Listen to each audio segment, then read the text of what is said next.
Humanities and Education. It is my pleasure to welcome you to our orientation session. We have in the room our heads of departments, we have lecturers in the room, we have administrative staff in the room, as well as all of you wonderful students. Thank you for choosing the Faculty of Humanities and Education.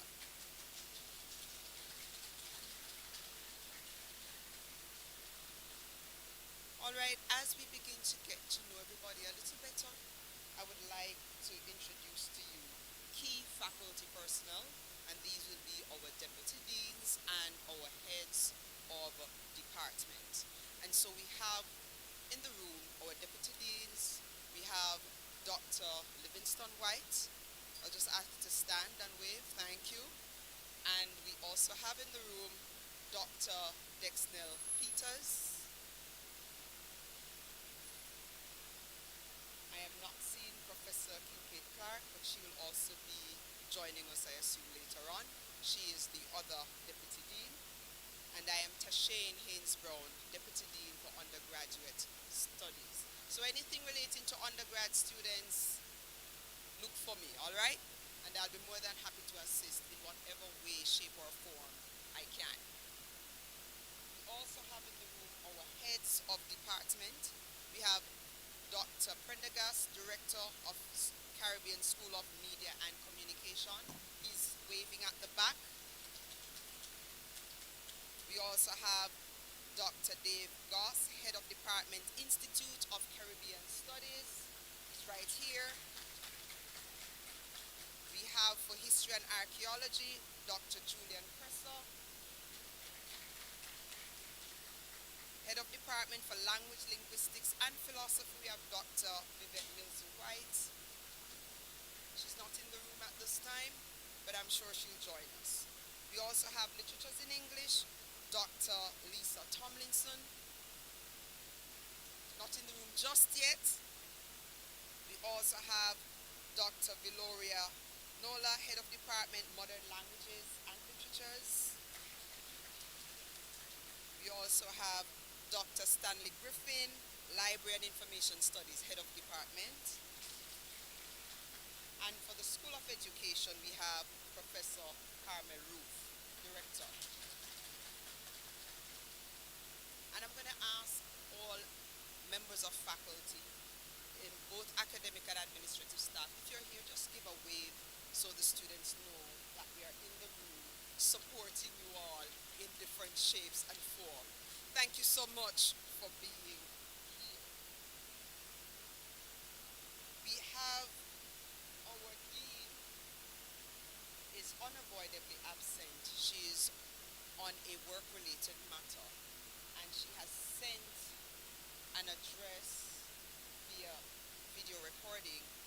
However, we're waiting on the technical team to just get that sorted, and we will, once it's ready, you will hear from your dean.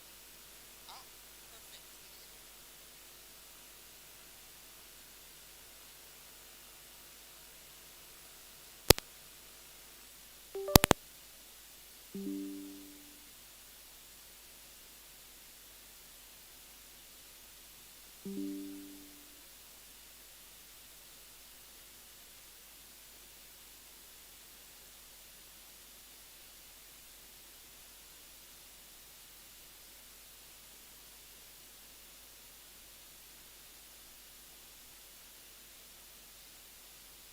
Good morning, everyone.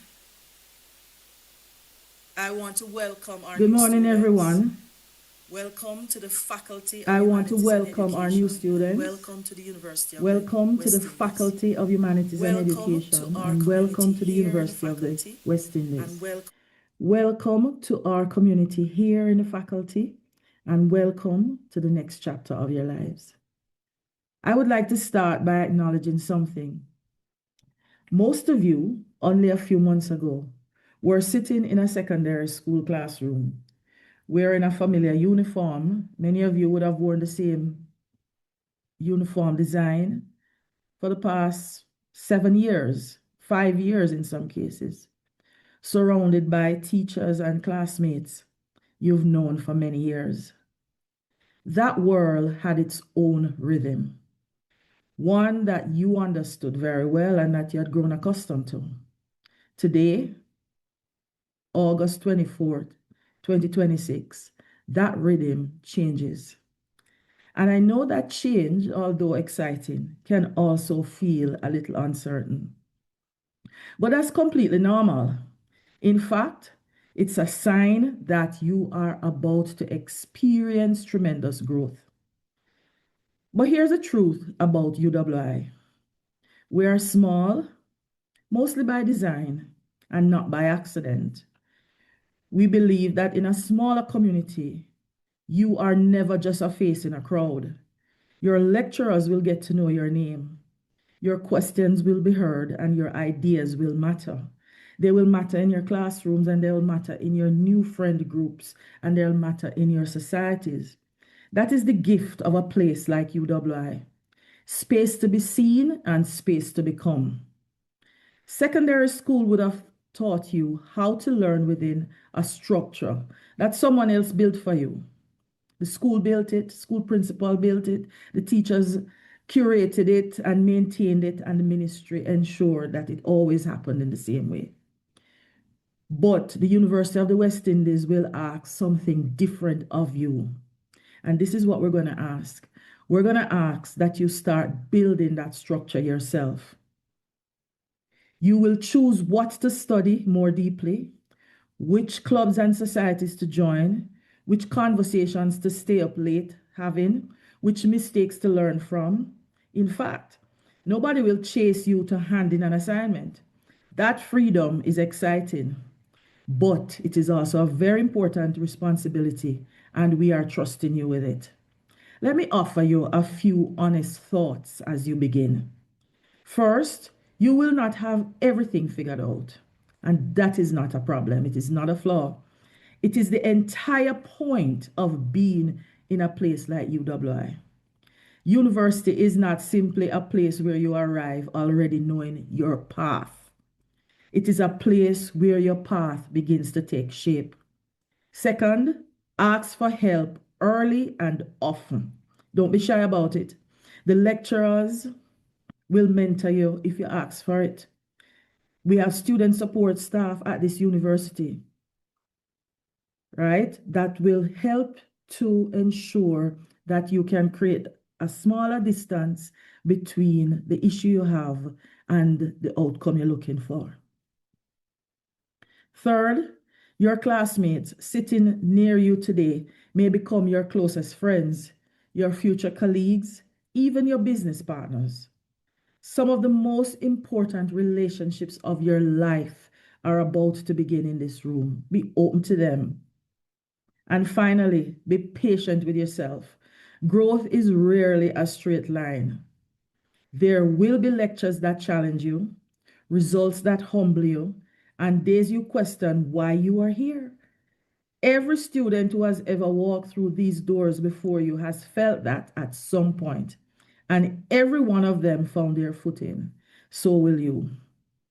And I want to say to your families, your parents, and your guardians, some of whom might be here today, thank you for the years of support that brought your children, your students, to this moment. You're not losing them to this university. You are entrusting us with the next part of a journey that you already begun. And so, to our new students, this is your university life. Explore it, question things, get involved. Sometimes you'll fail, but you will get back up. Make it yours. On behalf of all of us, all the faculty, staff, and your fellow students, welcome. We are genuinely glad you're here, and we cannot wait to see who you will become. Good morning. Thank you.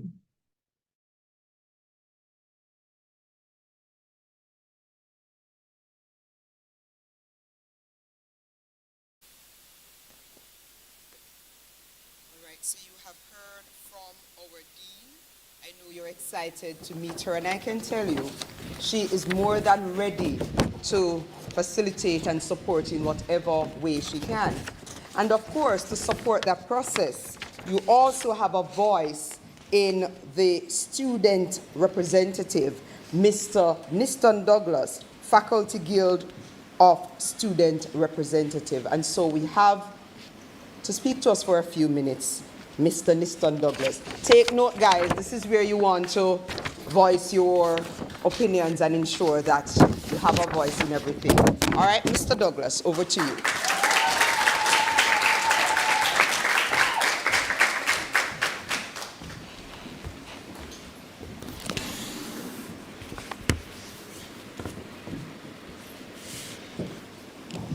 Good morning, everyone.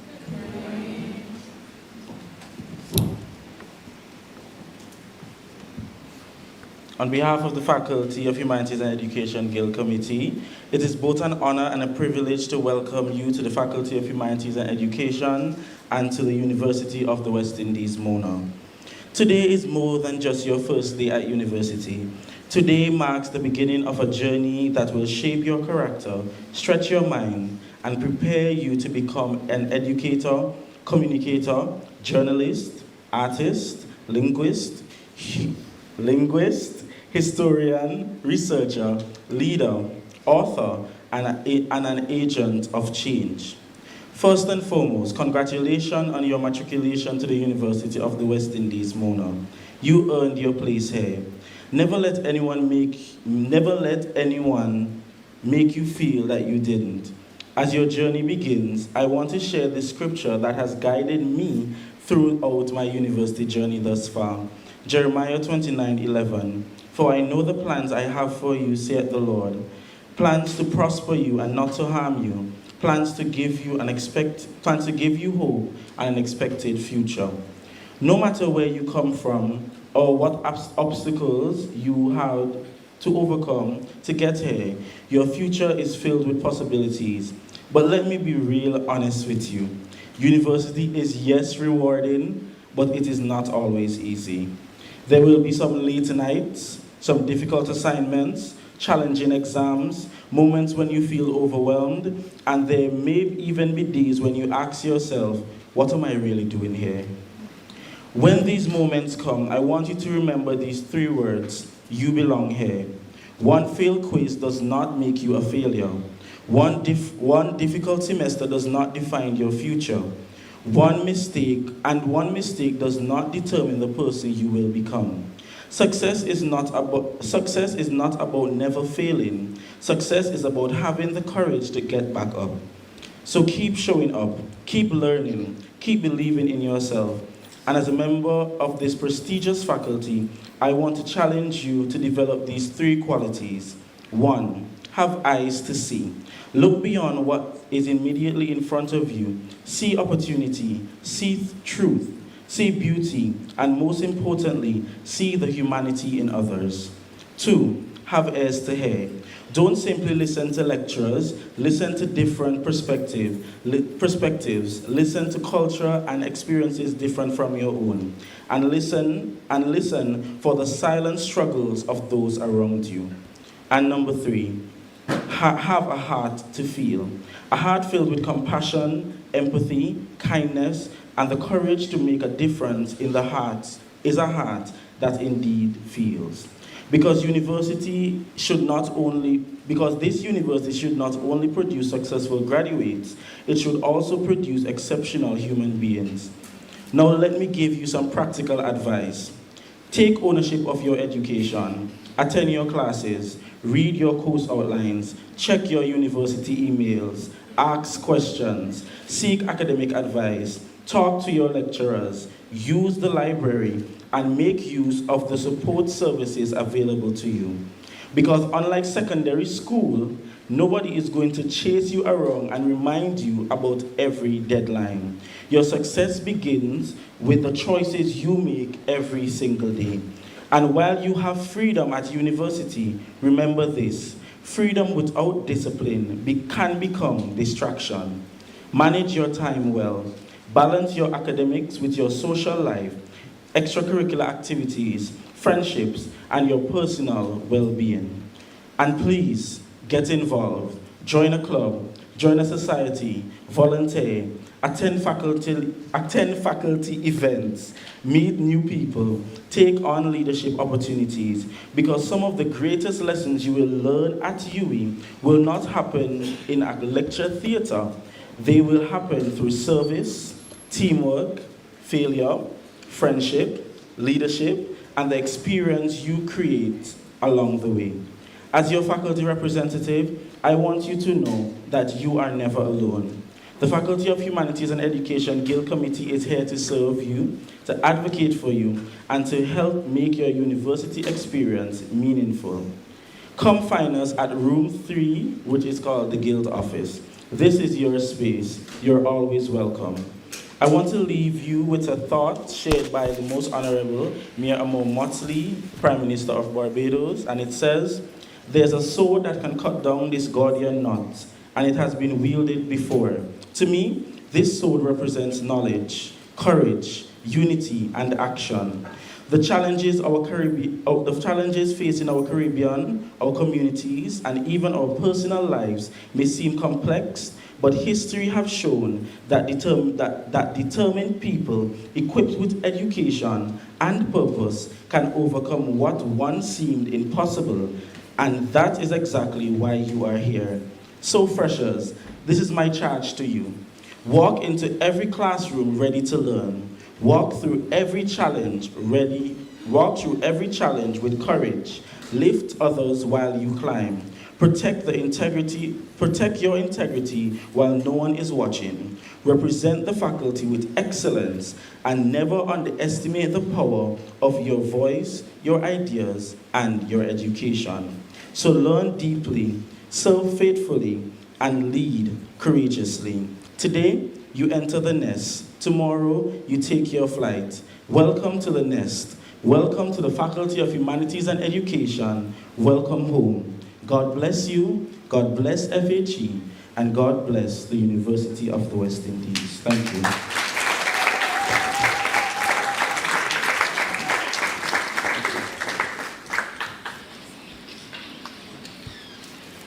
So I would like to also take this opportunity to introduce my team. So starting with my second deputy, Miss Abigail Hayes.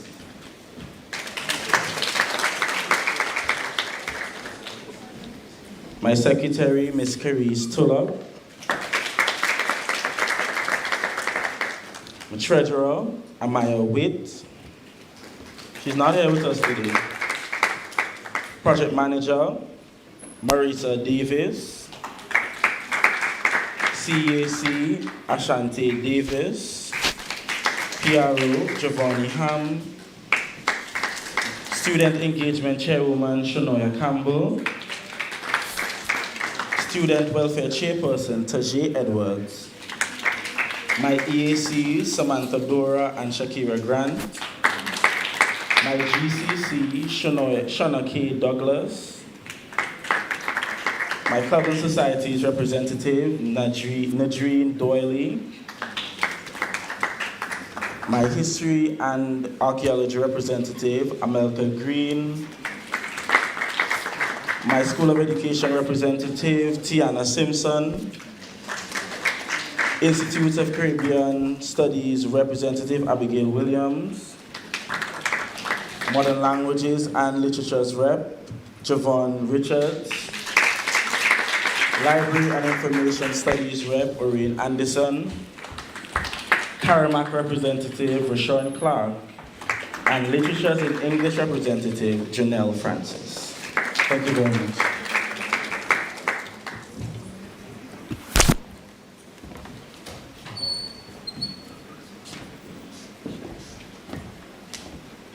All right, thank you so much, Mr. Douglas and team. All right, we want to focus a little bit on health and wellness. Is there a representative from Health and Wellness here? Right, we have with us Dr. Richards from the Counseling Unit. Welcome. Good morning, everyone. Let me just set up here.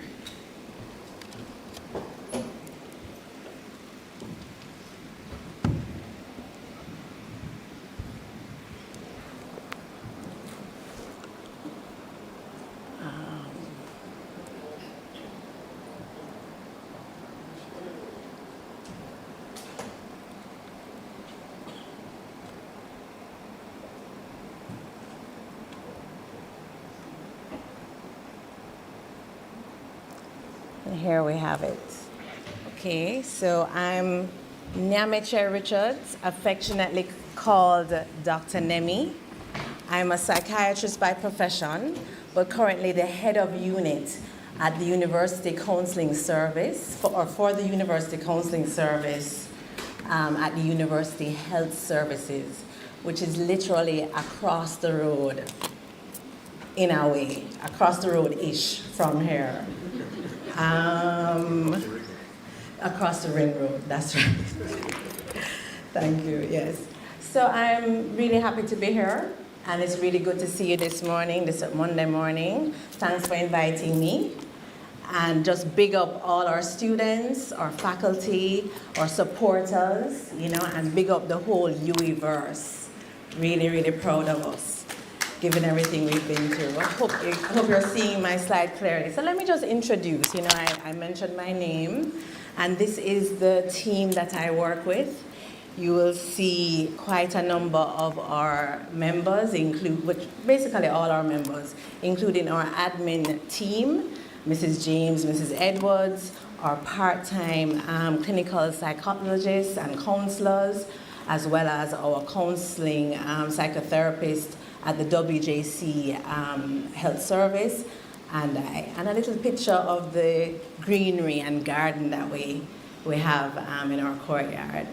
And just to mention too that our guiding frame in the counseling service is confidentiality, dignity, do no harm. We are trauma informed, culturally responsive, right? Rights-based, right? Providing early intervention, okay? And then we escalate to other centers across the ecosystem, both on the campus and off the campus, all right?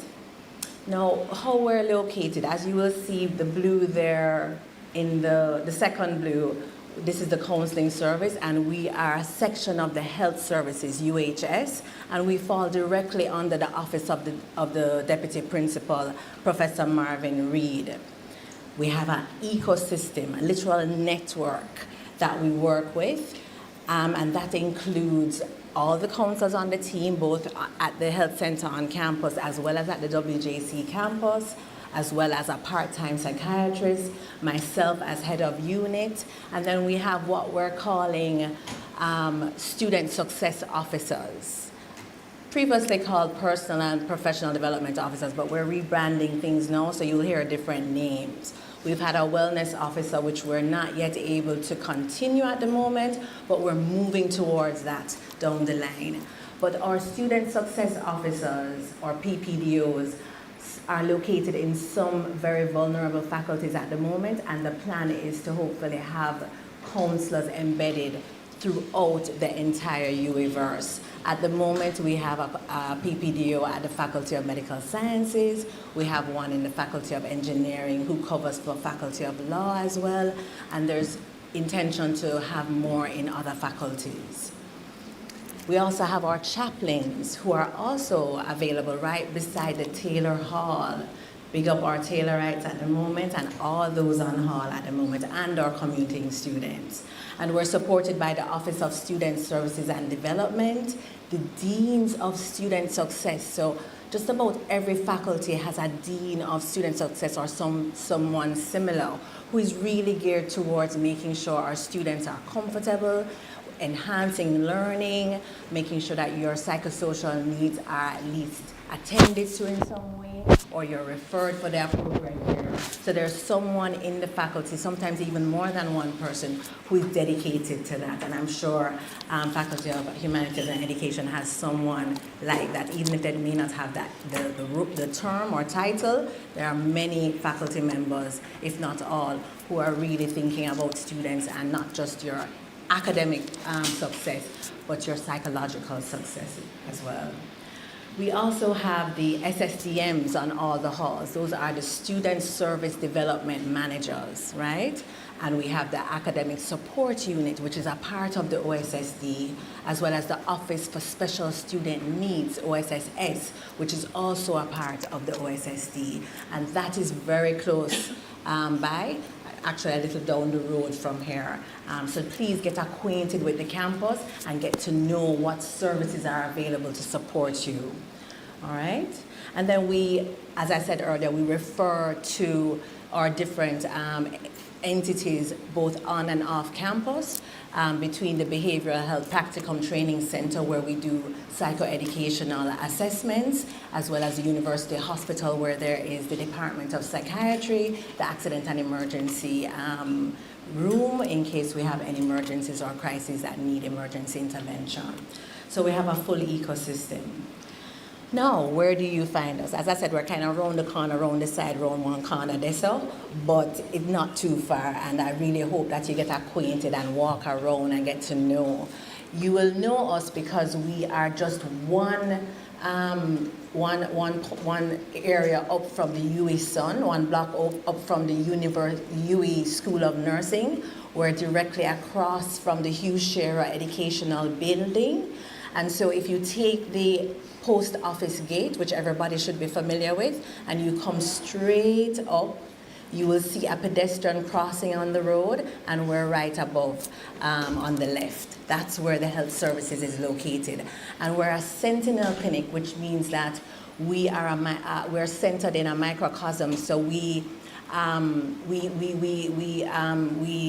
monitor what's going on with health across the campus, and we send that information to the ministry. So this is a very important site for health on the campus that you have at your doorsteps, literally. So we also provide pharmacy services, we provide dental services, we have public health nursing for vaccines and other sexual health information. We have a nurses station that deals with any matters that you come in with, if you have having asthma and need, or having any kind of panic, or just any little cuts and bruises, whatever it may be. If you have a medical condition that you need to continue follow-up care, our services are there for you. And did I say we have a pharmacy? So we have a pharmacy right there with many of the medication that you'll need. So please, utilize the services that are there for you. In addition to that, we offer wellness groups where we center art making and just supportive talk. It's called Chilling with Blank Canvas. And we alternate between our talk sessions and our art making sessions, led by Dr. Daniel Brown for the talk sessions and Mrs. Belnavis Elliott for the art making. And those are held on 3 Thursdays per month, and that information is available through the health services, so you know exactly when to come. It's in our conference room, right in our counseling service, and it's on 2:30 for the first, second, and third Thursdays in the month. But we have a schedule, so it's important for you to follow that. We also have a 24-hour warm line. You'll know it as a helpline. I like to call it a warm line, which we call UE Helps. The number is there on the screen. I hope you can see it. It's 294-0042. You can call it anytime. It's only one person we have dealing with it, so if you don't get through immediately, feel free to keep calling or send a message, and our counsel will be in touch with you as soon as she can. As I said, it's a 24-hour service, and it's there to kind of give you some guidance, tell you what to do or where to get more help depending on the situation you're calling about.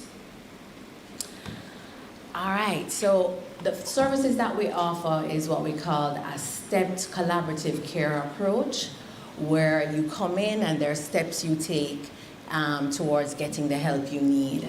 And oftentimes you're dealt with it the same day, but you obviously have to fill out a few forms, give us some information, deal with some permissions, and then we screen and determine, does your matter need to be dealt with right away, or can you come back the next day or the next week, or is there another service in the ecosystem that would be helpful for you that we can refer you to?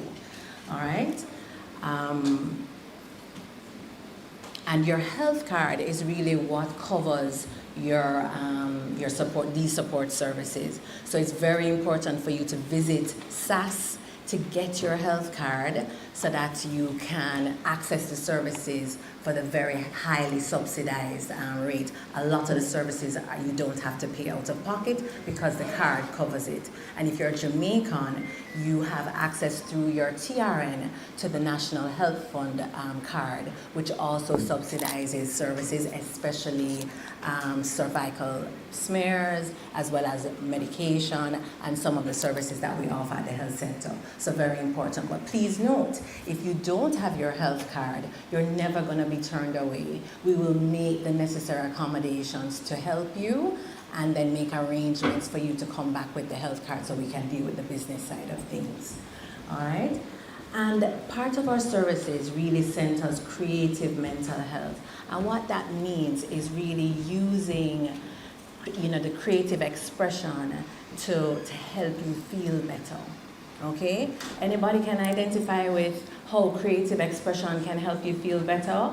Wink, wink at Niston. Poetry. Wink, wink, right? Poetry, writing, journaling, dancing, moving, talking, helping others, right? Nature walking on the campus, being around water of any form, right? Just pouring a glass of water can be a bit healing and calming, right? So there are many things that we can do just within our grasp, within our reach, that can give us the support and the feel good and some of the soothing and calming that we're looking for in these halls of the UA Academia, right? So we're here to support that and center that in the work we do. All right, so I think I kind of mentioned this already, but in terms of our times, so we're available Monday to Friday in terms of our clinical hours between 9 and 3 p.m. And then between 3 to 4, we make accommodations for emergencies mainly, okay? On a Thursday, things are a little different because that's when we meet as a team to decide what we're, to plan and to look towards the week that's passed and the week ahead and the months ahead. So Thursdays, we're mainly available between 1 and 3. And as I said, there's a 24-hour helpline, all right? Now, what we found in counseling and in psychiatry is that the majority of our students that visit us are between 18 to 24 years. Do we have any 18 to 24-year-olds here at this time? Or am I the only one? Tell me. Yeah, quite a few, right? That's our catchment group and our fun and vibes group. But you're also the ones who tend to come into us. We tend to see mostly single, female, Christian, Jamaican, undergrad, full-time, level 2 and 3. So that first year is usually the year where you're kind of finding yourselves, finding your feet, getting to know people, know the system, your lectures, your work, your this, you're adjusting. And you're not so keen on coming into us for help. Even though you might need it, you're probably just not thinking about that.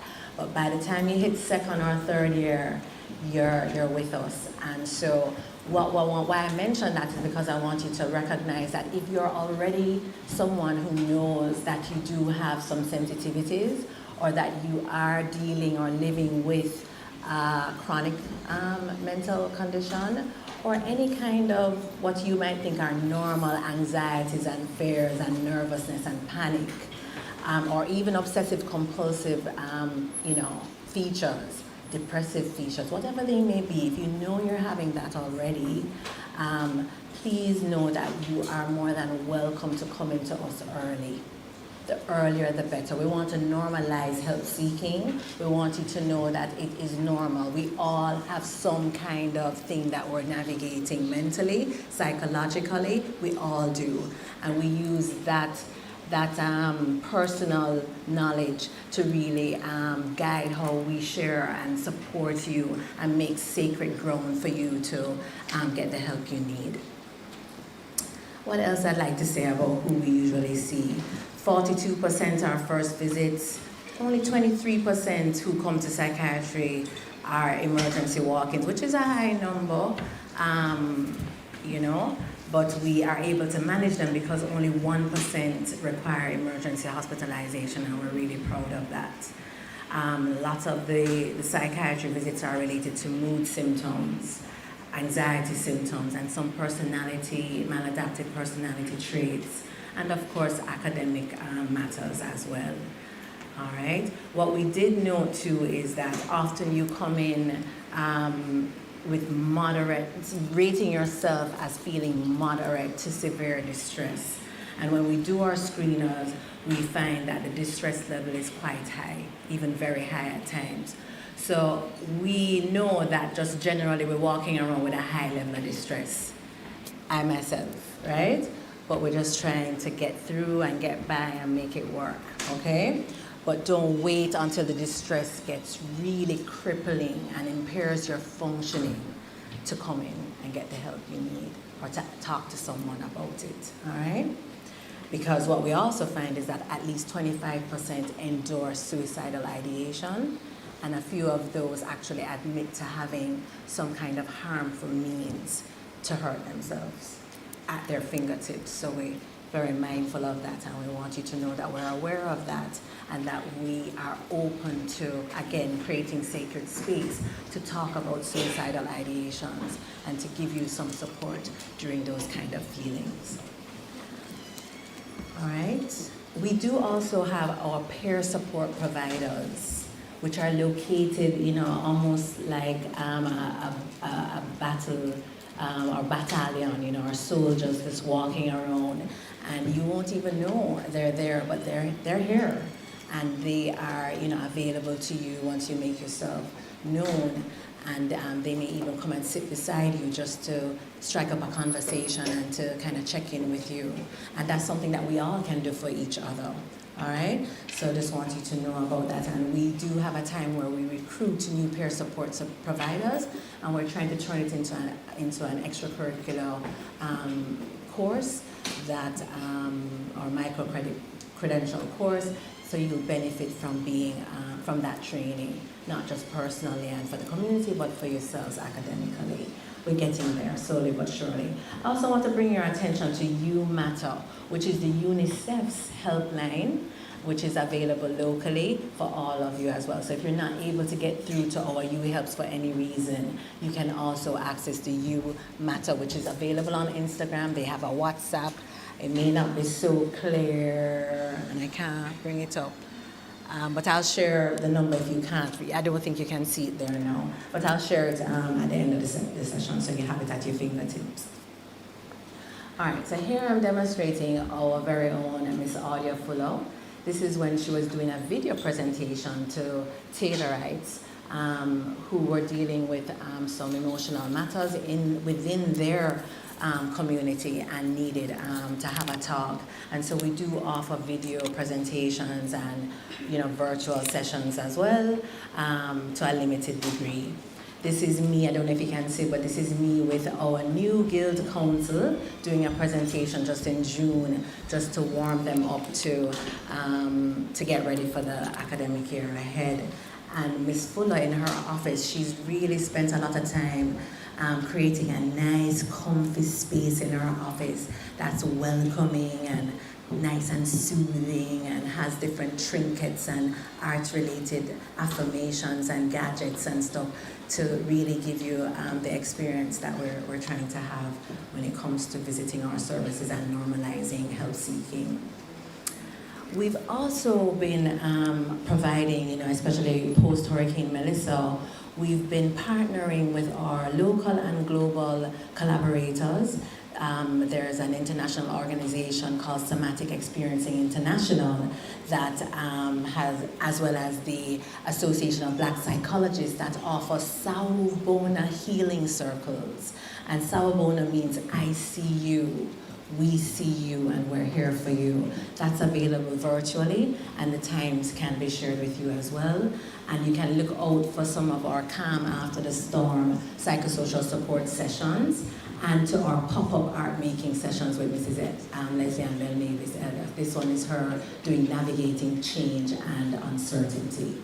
So let me just mention too, we're coming to the end, that we are very deliberate about highlighting and prioritizing anyone who is dealing with any form of sexual harassment. This is a new sexual harassment zone, this university campus, and we do have a portal for complaints or information about sexual harassment. So please know that. And the information, again, will be shared more widely. But it's also available online on the UE webpage. We also very closely associated with the Office of Student Financing, which offers cash grants, meal or grocery vouchers, book grants, and of course application for scholarships. And the window, I think, if it hasn't closed already, it's almost ready to close. So please be mindful of that. What I'm seeing here is that it closes sometime early in September, I think. All right, so in terms of the creative health, what we know is that, as I said earlier, creative health is using creativity to make you feel better, right? And you don't need to explain yourself perfectly when you do that. You can draw it, you can shape it, you can dance it, you can mark it, you can hum it, you can do just about anything with it, right? And you would be surprised to know how healing doing this can be. And as I said, at the health center, we try to center that in the work we do. So I will say that I am a healer when I dance, and I am healed when I dance. Anybody else can relate to that one? Just raise your hand for me. All the dancers shout out. Let me see.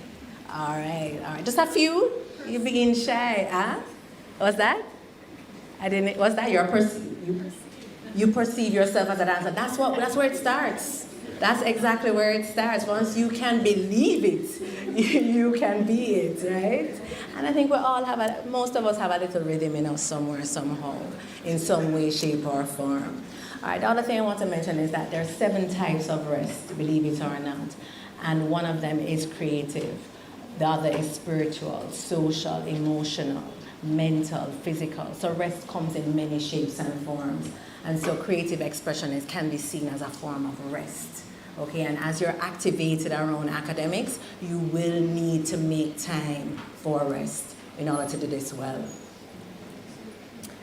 All right, and just in the interest of time, I wanted to just mention that we can support each other. You don't have to rely on professional services. The person beside you, your friend, someone on hall, you notice that they're not doing so well, or you just want to check in. Checking in is a real thing. We check in with ourselves and we check in with each other, and it's very helpful. And it can start with just saying, how is your heart feeling?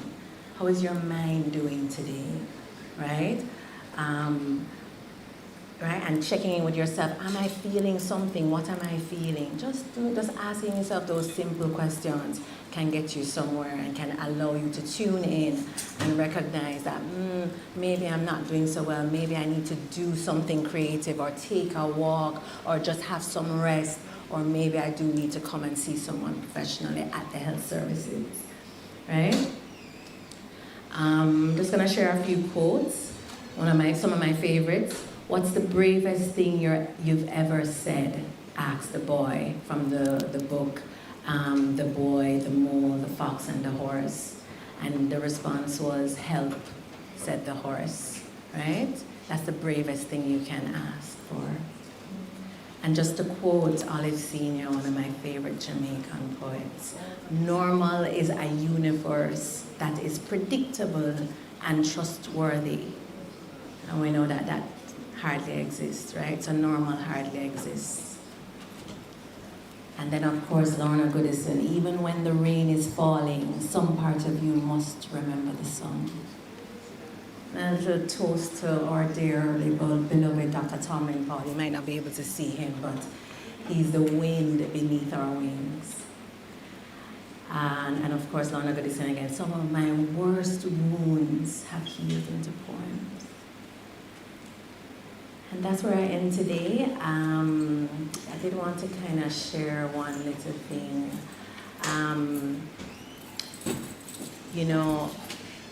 We are all here. I was just at the movies with my daughter. Today is her 9th birthday. So we went to see Paw Patrol, and one of the messages in that movie was, you're not chosen or you're not here because you're perfect. You're here because you never stop trying, right? You're here because you never stop trying, okay?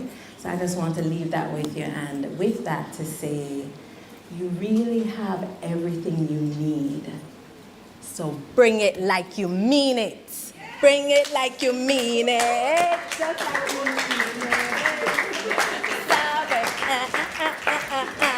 Just bring it like you mean it. All right, thank you so much for having me.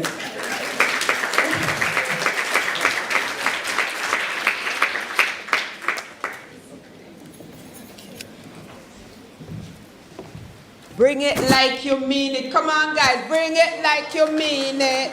Bring it like, I love the vibes. I love the vibes. Thank you so, so much, Dr. Richards. And I would just like to extend a warm welcome to those who have joined us online. Yes, we are being streamed. Welcome to our online viewers.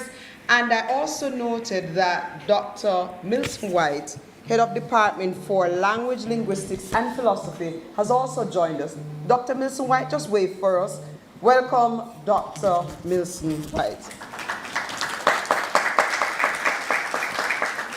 All right, some more support for you, students. We are now going to hear from a representative from Bursary Support Services. Do we have a representative in the room? Awesome. Miss Kimberly Henry, over to you.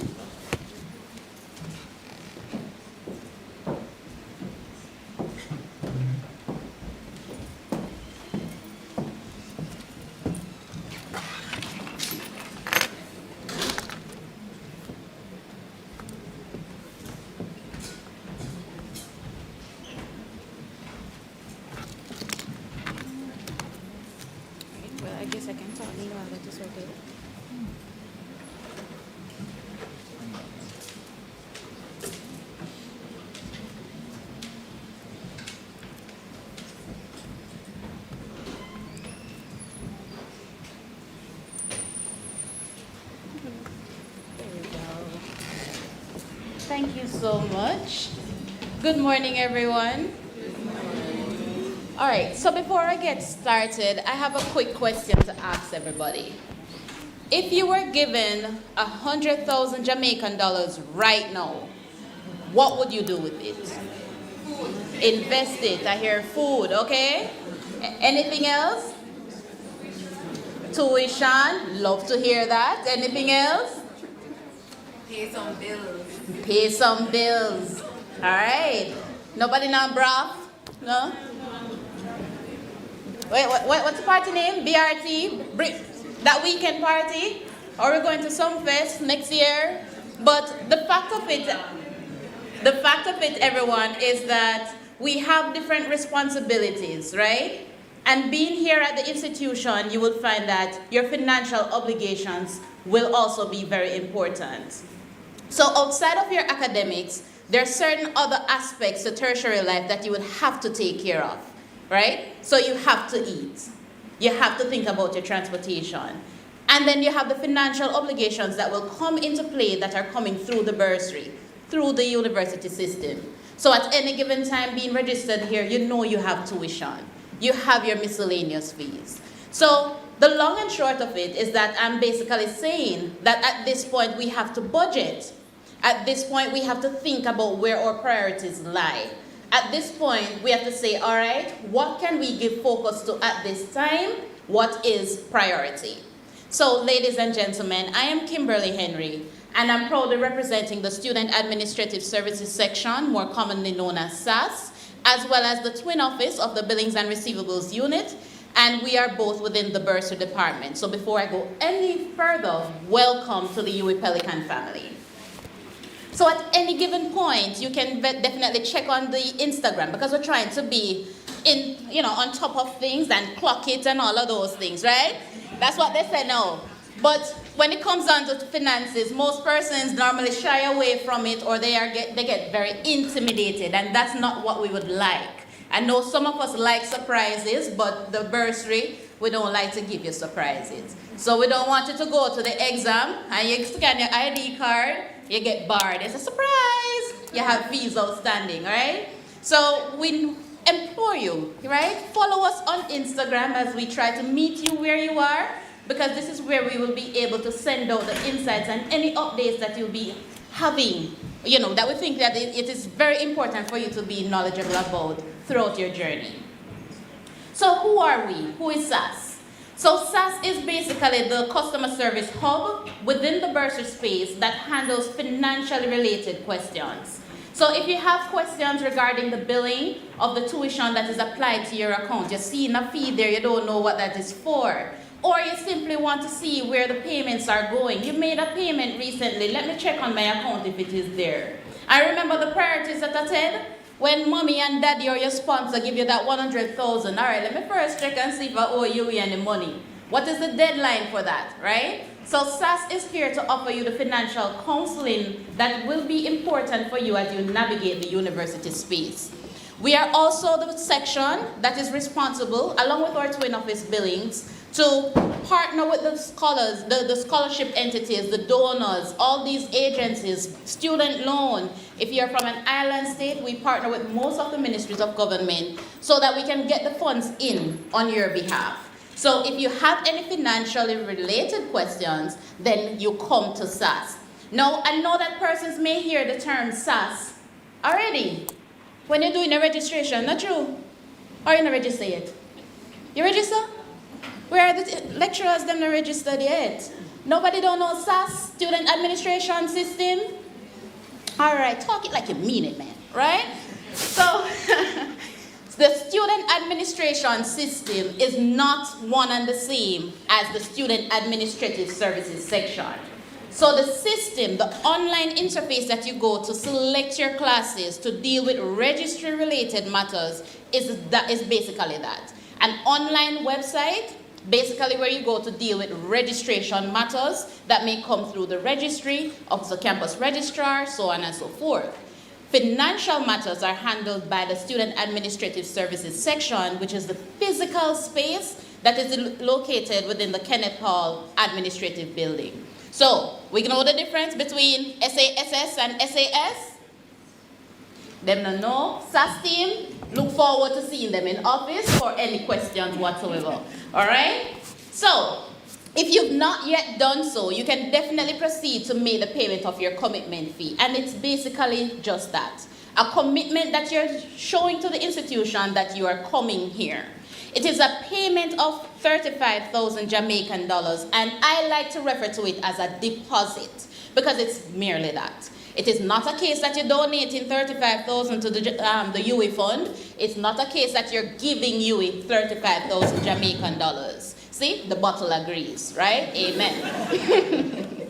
So, it is merely a deposit that you're putting towards your account that will be used in the future to offset any other charges that will be applied. So most importantly, your miscellaneous fees, so the moment you are registered, then you're financially obligated to that, but we'll come to it. No, it is not something that you can claim as a refund. So perhaps this is one of the times that you find that, all right, maybe you check and you can't go start the semester this time around, God forbid, right? But you have to maybe postpone the time when you start. You cannot come to the institution and ask for a refund of the commitment fee. You can't ask for that payment either to be transferred to another student's account. So it is non-refundable, but we will keep it for you until you're ready to use it, okay? So outside of the deposit that you make to us, there are three main charges, three main financial obligations that you may find that you are faced throughout your tenure. First and foremost would be the tuition. So tuition is only applied to your account if it is a case that you had selected classes. Now the value of the tuition that is applied to your account is based on a number of factors. Your student status. Are you a full-time or a part-time student? What is your program of study? Your nationality are some of the things that come into play to say what is the final tuition that I'm expected to face, right? The miscellaneous fee is compulsory. So the moment you start to register, whether it is first semester or second semester, the moment you register, this is a fee that is applied to your account and it is due once per academic year.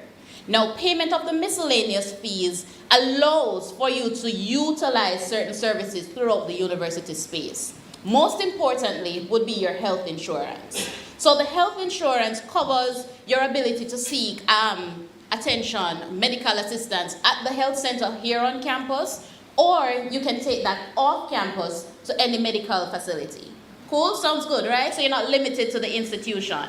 But outside of the medical insurance, you face other, smaller administrative fees that are divided for the guild, your contribution to the guild, for you to use the library. Certain other administrative costs are covered in this. And of course, payment of this allows for you to utilize these services. The residence fee is only applied to your account if it is a case that you're residing on a Mona-operated hall. So we do know that we have all halls of residence here on the premises that are operated by 138 Student Living. For example, Leslie Robinson Hall, Georgia Lane, Irvin Hall, Gerald Layla. Oh, we hear somebody in the audience? Shout out your team, man, shout out your team, right? So these are operated by the 138 establishment. However, the transaction for these halls are not located on your statement of accounts that is available to you through the bursary. For these establishments, you make payment directly to 138. So therefore, if you're residing on a 138 hall, pay them directly. If you want to know what your balance is, seek counsel from them directly, because the bursary would not be able to provide you with that information. However, for the Mona-operated halls, for example, the AC Preston Hall, the Taylor Hall, Chancellor Hall, just to name a few, these are halls that are operated by the UWI Mona, and these are called the traditional halls. All these halls, the information will be located on your statement of accounts. Information in the sense that you're on the hall and you need to see your charges, or you need to see the payments that you have made to date over to the hall of residence. So the three main financial obligations at any given point can be? All right. So for these, you see, when I laugh with financial obligations, All right. But for the payment deadlines, the payment deadline, if it is a case that you're satisfying the payment for the entire academic year at once, or you simply want to do for semester one at once, then the payment deadline is August 28th. That is for semester one. So that is basically what? This Friday? This Friday. So if your fees are not yet paid in full, this Friday is the deadline, okay? For semester two, the fees will become due at that time, so you can pay semester two finances, charges and fees at that time, all right? But you know, what's a young talk now? If you meet out, yes. So if you meet out and if you have it like that right now, you can certainly pay for the entire academic year. We'll just keep semester two's payments there for you, and you know you're good, all right? You don't need to hear from SAS. SAS don't need to spam you or anything like that, right? So you will be good. But I mentioned the fees. I tell you what your financial obligations are, but you need to know how to find these fees, right? These fees are all available to you. So it's not a secret. So from any search engine, you can type in UWI check fees or check fees UWI Mona, and it's usually the first link that is there. Click on it and you'll be taken to this interface that is highlighted in the picture. So if you want to see what your tuition is expected to be, it's right there. Your miscellaneous fees, right there. Residence, 138, we're not hiding anything. So 138 is there and Mona is there, right there. But after you do all of that, we'll make it easy for you to just pay, right there. Okay? So there's a little red button there that says pay tuition and fees. So after you've verified that the fees that you're seeing on your statement of accounts are indeed valid, they're true, they're correct, and feel comfortable now, so the millions them accurate. Cool? You're going to go forward and you're going to make the payment, and you can do so through the e-commerce platform. So just to bring you through what it looks like. This is a little screenshot of the tuition, undergraduate tuition fee sheet. This is not the entire list. However, let me just explain what it means real quickly. If you want to know what your tuition is as an undergraduate student, when you click on the link for tuition fees for undergrad, then the fees will be you want to see the information that is at the humanities aspect, right? But when you go to the humanities section, you would recognize that you're not seeing one column, you're not seeing one row. What you need to do is to first review the list. So below that first row, where it says all undergraduate programs except such and such and such, you're going to look through that list to see if your program is there. So if you're registered in early childhood education or in film studies or one of these programs that is explicitly listed here, then the fee that is quoted beside that is applicable to you. If your program of study is not explicitly listed there, so for example, literatures of language, that's what the program name? Just off the top of my head. But the long and short of it is that if your program is not there listed, then the information in the first row is applicable to you. Now, when you go in the first row, you're also seeing multiple columns. What does this mean? So you're seeing the first column that says sponsored student from contributing country. You're seeing non-sponsored student from contributing country. You're seeing students from non-contributing country, and you're seeing international students. How do you know which category you fall within? There's an appendix at the end of the fee sheet that stipulates the countries that are considered to be contributing versus non-contributing. And you know that you're considered to be an international student if your country is not there whatsoever.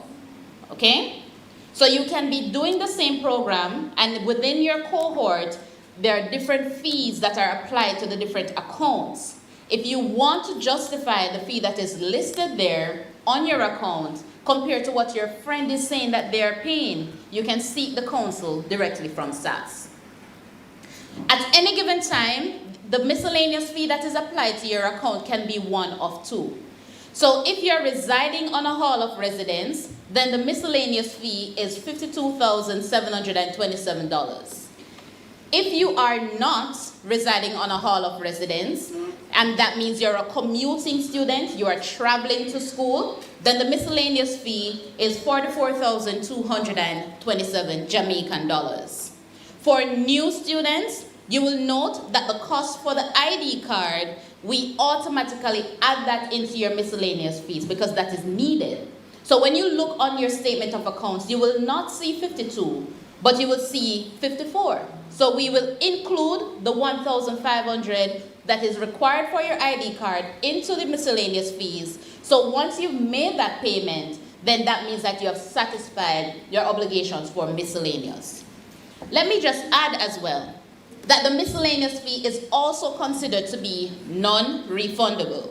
So if for whatever reason you added courses, you later removed them, maybe perhaps it was a leave of absence, whatever the case is, as long as the miscellaneous fee was added to your account and you were billed for same, then the fee is due. All right? So my humble and professional suggestion to you is to ensure that you know you have a plan as to how you will be proceeding. Are you comfortable starting? Because the moment you register, you have obligations that are due to the institution. All right? So the payments can actually be made at other locations. So I highlighted the e-commerce link, but there are other options. So if you wish to make payment via the e-commerce platform, that is good. And you can also make payments within the bursary cashiers over in the Kenneth Hall building. So payments made within, at the bursary cashiers or on e-commerce reflects at the same time the transaction is made. So it will show at the same time on your account. However, we partner with other agencies to offer more options to you so that you can satisfy your financial obligations. So we have Paymaster, and you heard it here first. So Paymaster is going to come on campus tomorrow, okay? They're going to be in the assembly hall. So normally there's a little delay with the processing of Paymaster transactions. However, the payment will reflect the same day if you go to any particular Paymaster location. Sounds good, right? So right now, over by the cashier, it's a lot of people. So you know that you can just go over by Paymaster, so you don't have to wait in the long lines. Cool? So outside of that as well, you have other options. You have Western Union, you have Bill Express, JN, Infinity Credit Union. If you want to go to NCB and use a teller option, you have that option. If your bank is NCB, you can add us as a bill payee, and we're listed there. So you can definitely just add us, complete the information, make the transaction. It reflects within 24 hours. But we do understand that sometimes the information that we have or the options that we have may not be enough for persons. We have international students where to do a wire transfer or a bank transfer may just be the better option or the best option in this with the list, right? We have the option for the wire transfer, but if you opt to do this, seek information, seek advice directly from SAS to say what is the bank account information, all right? It is also the option that takes the longest, but I'll give you some more details. And be keen to who and where you give your money. Under no condition will SAS reach out to you to say, hey, give us this information about your card so we can make the payment. Ladies and gentlemen, fraud is a real thing. People like to use SAS name. SAS name cover everything, right? And fraud is one of them.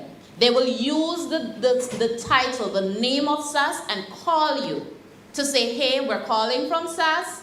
You have a balance outstanding, and you need to give me your card information. We don't do that. What we will do is to scam you. So we will send you emails across the board. We're going to send you the emails if you have balances outstanding because we want you to know and we want you to remember. We will call you and remind you to let you know, but we won't ask you for anything that is personal. So be very keen to that. So more information on the e-commerce platform. If you wish to use e-commerce, you will be required to create an account and to register the card that you wish to use. So for the card, they accept Visa and MasterCard, debit and credit. More information is also available on that particular website, as there is a manual there to your disposal where you just navigate it. It gives you the step-by-step instructions on how you can use the platform. And if you encounter any form of delays, any issues with the website, you can reach out to the MITS help desk, Mona Information Technology Service. You can reach out to their help desk and they can help you to troubleshoot. Some more information on the wire transfer. Again, reach out to SAS so you can get the information that you require to complete a wire transfer. Ensure that your student name and ID number is included in the description of the transaction. You are required to send a copy of the receipt to help us locate the payment and subsequently apply same to your account. But in the event that that slips you, the information in the description can help us to identify whose payment it is. So if the payment is made, there's no description, there's preferably the ID number, because persons can have the same name. I know about 4 Kimberly Henrys, right? So if you can put your ID number in the description, then that is good. We can know that, all right, this payment of 100,000 is for Kimberly Henry. We can go ahead and update the account. But without having any form of information whatsoever, you're merely sending funds over to the institution's bank account, and we have no idea where the funds should be routed to. So for persons who are interested in the installment plans, whether it is for the residence fees for Mona-operated halls or for tuition, then this option is also available to you. The portal is already open, and you can go on and make your application once you've met all the requirements. So to qualify for the tuition installment plan, you will be required to be fully registered. So if you had to request an override, you are not fully registered for that course, and perhaps having that being added later on can affect the tuition that is applied to your account. So if you had to submit an override request, if we have any lecturers in the room, please assist the students as well, because a timely response to the override may also, it has a ripple effect with other services that are coming through the institution. So students, if you have overrides pending approval and you wish to have the installment plan, ensure that all your courses are reflected on your timetable. You need to make the payment of the miscellaneous fees. So if you're residing on the hall or not, or if you're a commuting student, any applicable miscellaneous fee needs to be paid, in addition to 25% of the tuition for the semester. So the installment plan is something that you do on a semester basis. So we will look on what tuition is applicable to you for the semester, and you're expected to cover 25% of that. If by any chance you are a returning Pelican and you have fees outstanding, then this too needs to be paid. If you need to qualify for the residence installment plan, you ought to have been accepted on one of the Mona halls of residence, pay the miscellaneous fee, as well as 25% of the residence fee for the semester. What the installment plan does is that it allows for you to cover your financial obligations throughout the semester in bite-sized pieces. So if it is a case that you can't satisfy the entire payment all at once, then you go on the installment plan. We can give you a maximum of 3 months to cover the remaining funds or the remaining fees, and whatever it is that is outstanding after the approval of the installment plan, you get 3 months to pay. So the balance is divided into 3 equal parts. That means maintaining the agreement, paying on time as stipulated in the agreement that will be sent to you upon approval, will enable financial clearance as you go throughout the semester, and it will also enable, it will save you from any other penalties, for example, late fines that may be imposed on your account. And speaking of penalties, let me just pause a bit to inform you of some of them. I've outlined the financial obligations, I've outlined what the deadlines are, and of course, I'm about to tell you about the penalties.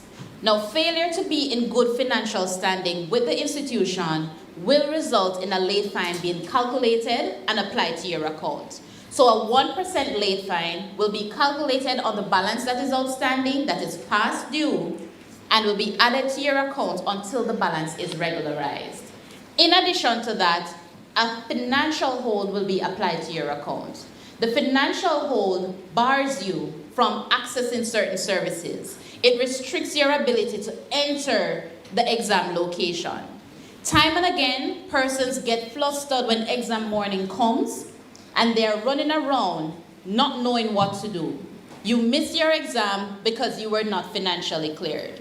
SAS is a small office with a very big responsibility. So we urge you to be financially cleared, get your finances in order so you do not fall in the lot of persons who missed an exam because you're not financially cleared. And remember, a provisional paper or a supplemental paper is not a given if you miss the exam due to financial reasons, okay? Additionally, a financial hold, after you've worked hard for your mid-semester grades and now you need to see what these grades are, you won't be able to view your transcript. You can't request an official transcript either. So these are some of the services that will be restricted because of the bar if it is imposed on your account. Now for the extremely delinquent accounts, we will send the accounts over to a collection agency who will do what is legally authorized to collect the funds on the university's behalf. In addition, we report to the credit bureau. So we would rather to report good financial standing. So we report any account, good or bad. And this goes on your credit history, goes on your credit score, that you may ultimately need to go and do a credit check on. If when you graduate and you need to get the cars and the loans and anything else that you want to achieve. So in wrapping up, let me just sensitize you about our online platform. So who prefers to come in office to deal with business? One person, two, okay. Who prefers to do, all right, thank you. Who prefers to do business online? So the rest of them just don't prefer to do nothing?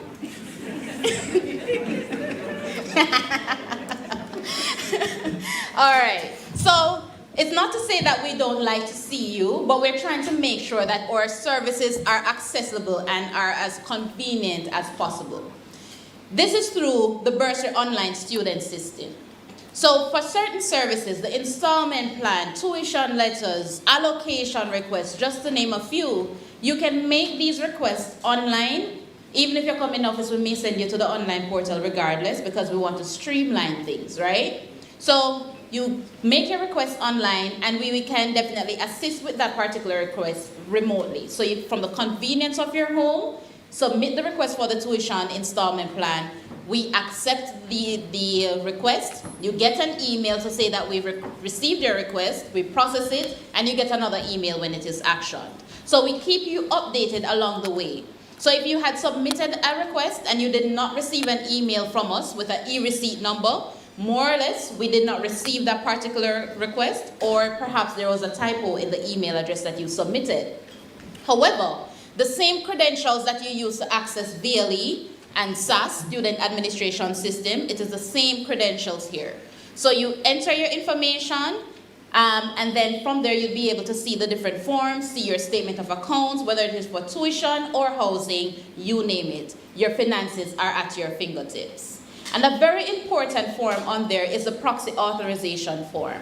So I know some persons may be a bit shy, or if we have any parents among us, parents may be the ones who are up front and center. Now, in the eyes of the institution, the student is our legal client. And we are not saying that we are not willing to assist someone else who is coming to do business on your behalf, but you need to communicate this to SAS via the proxy authorization form. So meaning, I, Kimberly Henry, I'm not able to come in to do this by myself. I'm going to send John Brown to come for me. I'm going to go onto BOSS, enter the information into proxy authorization to say John Brown is coming to do business on behalf of Kimberly Henry. So when Mr. Brown reaches SAS and we pull up the information, it shows that I gave the authorization for this person to do the business, to collect the document, to get the financial information for me. The long and short of that is that we're not going to give information to someone who is not we're not instructed to do or give that information, because we take the privacy of your account very important. So if there's anything that I did not touch on, you can definitely visit our office, check out BOSS for any one of our services, or follow us on Instagram so as we send out the information.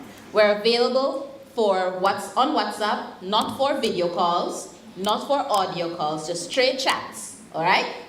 At 876-280-8238. If you wish to call in office to speak to someone, you can call us directly at 876-618-6490. Send us an email or live chat with us through BOSS, and someone will be here to assist you.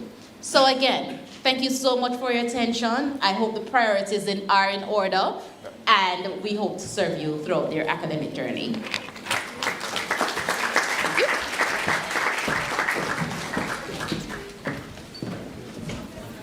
Lots of critical information, guys. Very important.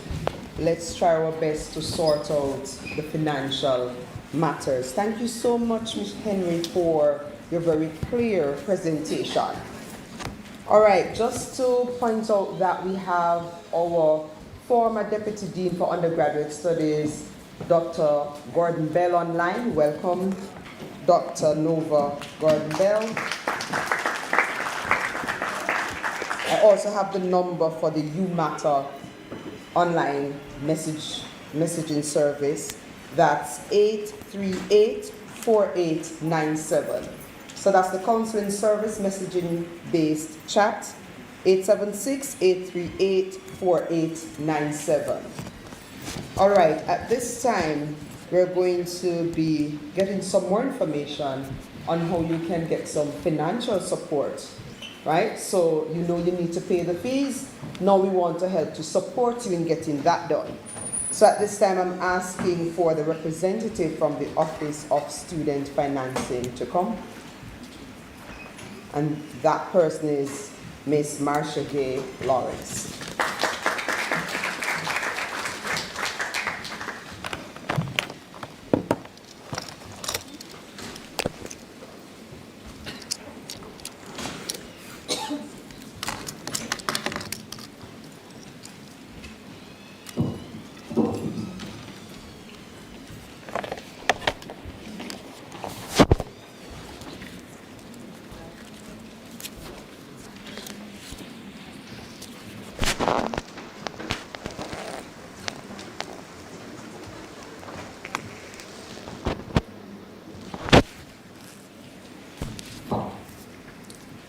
Good morning. Good morning, everyone. first I want to say thank you to the Faculty of Humanities and Education for inviting us, the Office of Student Financing, to be here today. I think Ms. Henry fully prepared you for my presentation after seeing all the fees that you will have to pay so that you can access the systems and the information here.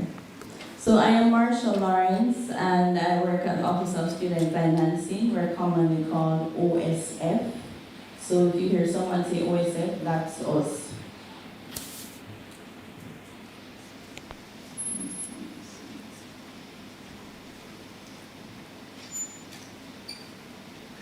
Okay. So as was mentioned before, when you come to an institution like the university, there are several fees that you have to pay, and we're just going to go through them quickly in the interest of time. So of course there's tuition and accommodation, transportation for our commuters, meals, books and supplies, and your personal expenses. So how we help you, our undergraduate students, is that we provide assistance in the form of scholarships and bursaries, general financial aid, federal student aid, and overall financial guidance. Lucky for you, this year we have a second intake cycle which opened August 15th and it will close September 15th. So it's just a 1-month extension. Our general application period each year is May 1st to June 30. So if there's anyone here who has not yet applied for a scholarship or a bursary or a grant, it's open and you can go online and access it. And I just want to say that anyone can submit an application. Life happens. Unless your fees are already fully paid, you need to submit an application to us. Students coming year after year, a day before exam, an hour before exam, we are not able to assist you so quickly. So it is better for you to have an application in your system, whether it's a financial aid application or a scholarships and bursaries application. That way we are able to quickly identify the right kind of assistance for you.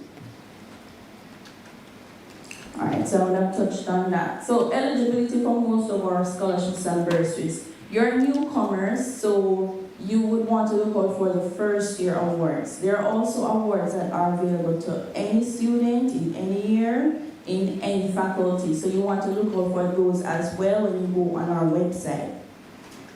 Most of our awards are merit-based. So for continuing students, you have to have a 3.0 minimum, for some a 2.5 to be eligible for an award. There are needs-based awards as well for students in dire need. And to continue on most of these awards, for the awards that are 3 years or more, you have to keep the GPA, which is most times a 3.0 or a 3.5 to continue. So we have our QR code there. You can scan it to access the portal. It's open now. As I said before, it closes the 15th of September. Some of the, I saw someone. You can go ahead. Just quickly. Okay, so scholarships open to students in any faculty. So anyone here who has not yet applied, you can go ahead and apply to any of these if they are applicable to you. So we have the Westwood High School bursary for graduates from the Westwood High School. We have the May Mercer Scholarship for residents of Glengoff. The Cornerstone Berita Paul Simpson Scholarship for Chancellor Hall residents. The Jordan Hanlon Memorial Award for Carrimack students. The PR Bell Educational Grant for graduates from the St. Catherine High School. Yeah, that's my school. The Klotz Family Scholarship, which is a part of the ambassador, the AFJ Awards. And the AFJ Awards have a plethora of awards. Each year we get new awards from them, and we're grateful for our donors. Of course, this list is not exhaustive. We're just highlighting some of the awards so that if you're here and you want to quickly identify some, and these are applicable to you, you can go ahead and select. As I said, this is our second intake cycle, so some of our awards from the first intake have already been awarded. To save you time, this is just a list of the awards that we have awarded so far. I'm not gonna list them, just want you to see. If you're able to access this presentation afterwards, that would be good. So for the School of Education, we do have 3 awards that we need awardees for: the School of Education Grant, the Josette Louis Michael Scholarship, and the School of Education Open Scholarship. And the last 2 awards, they cover tuition and miscellaneous fees, so I urge you to hop on and make use of these awards. These are also some of our other awards that have been awarded already. So you can have a quick look. We're just doing this for you so you don't have to waste time. All right? Okay, so applying for scholarships and bursaries is actually easy.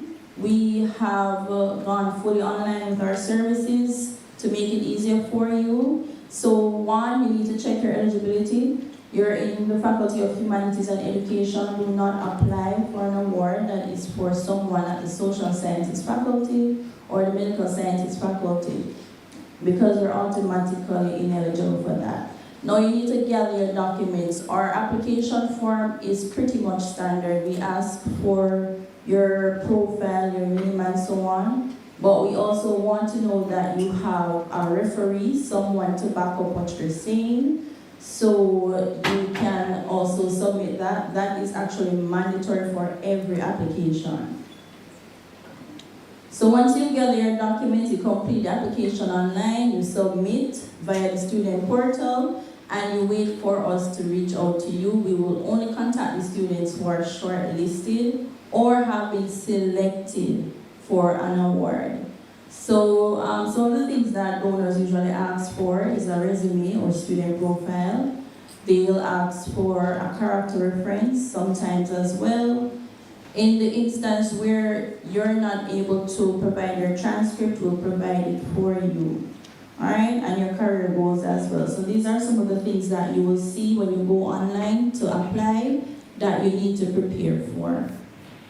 Now this document, the referee affidavit, is very important. Without it, your application will not be processed. And we've gone ahead and highlighted some of the areas that students have challenges with completing every year. And it's challenging for us as well, because if you submit this, for instance, the signature isn't there, it's your cousin that filled out the application, your ID and so on is not there. We have to call you or email you to come in and fix it, and that takes up time, right? So when you access the referee affidavit, which again is mandatory for your form to be processed, make sure that the eligible persons are the ones who fill it out, and we only require 1. And at the very bottom there, well, you're not able to see it, but some of the persons who are eligible are senior lecturers, JPs, your pastors, you're coming from high school, so your high school principal, vice principal, or guidance counselors, just to name a few. And the document must be signed, the document must be stamped, all right? Without that stamp, we will not accept the document. So we're moving on to our general financial assistance, which is very different from the scholarships and bursaries aspect. So what the general financial assistance offers is assistance with cash grants, small cash grants, meals or grocery vouchers, book grants. So for the meal or grocery vouchers, we offer assistance in the cards. We have cards with ePay that if you are approved for the meal assistance, you're able to visit the selected commissaries on campus. Beehive is one of them, and social welfare, which is a popular one. So you're allotted an amount each day, and when you go to these commissaries, you swipe your card and you pay for your meal. So that's one of the assistants. Grace also has a food bank, and you have to access this very early. So students who are approved for the food bank get bags of groceries. So you have to walk with your big bag because they really give you a lot. So if you're approved, you walk with your big bag and you come over and you collect your groceries, and do not be ashamed, you need to eat, right? All right, so the application windows for these, the general financial assistance, is we open on a semester basis and we close at the end of the semester. So for semester 1, we'll open in September and we'll close in December. For semester 2, we'll reopen in January and we'll close around April. We urge you to apply, all right? Just giving you a quick look at how the interface looks when you go onto SAS, and this can be mentioned SAS. So because we want everything to be a one-stop, we've added our console to the SAS platform as well. So when you want to access the general financial aid, the link is there within SAS. And this is just how page 1 will look. This section should auto-populate, and from there you will go on to enter your different information. Now, if you submitted a scholarship application with your referee affidavit, you do not need to submit one for the general financial assistance. Now let me be clear, the general financial assistance requires a referee affidavit. But as I said, if you completed the scholarship application, submitted a referee affidavit via our student portal, you do not need another one for the general financial assistance. And we do not accept referee affidavits that are older than 6 months old. All right? The PATH bursary. The application for the PATH bursary is now open, and we've also gone online with the PATH application. So if you're able to scan this QR code, you can. But the PATH bursary is only for students who would have been accessing PATH in high school, right? And for this, you would need your student, the family household number. It's a 9-digit number that's unique to your household. This is needed to complete the PATH bursary form. Now, PATH has increased their value from 100,000 to 150,000. So if you are eligible to apply, go ahead and apply. They offer it for up to 4 years. And of course, there's a GPA condition to be met to continue receiving it each year. So the application period for PATH is August 1st to September 30 each academic year. We do tend to have extensions, so you can follow our website to see when the extensions are. The value, as I said, is 150. And there's also an SLB benefit for PATH beneficiaries. So applicants who are beneficiaries of PATH are not required to pay any application fee if you're applying for SLB. And all PATH beneficiaries are also offered grants to assist with school-related expenses such as books, transportations, and meals. So you want to be aware of these benefits, all right? Other ways to finance your undergraduate studies, because our office is also small and the funds do have a limit. So at times we will refer you to external sources. JAMVAT is one of them, the Jamaica Values and Attitudes Training Program. And this offers 30% of your tuition, but it does not exceed 350,000 because we know some programs go over that value, right? So the maximum that they'll give a student is $350,000. But you have to complete 200 voluntary hours once you have been approved for the JAMVAT, all right? The Students' Loan Bureau, we know that's an option most people don't want, but it's there. So they offer the full or part tuition loan, which is a targeted loan, and they offer the pay-as-you-study loan, which typically you get the loan today, start repaying it next month, something like that.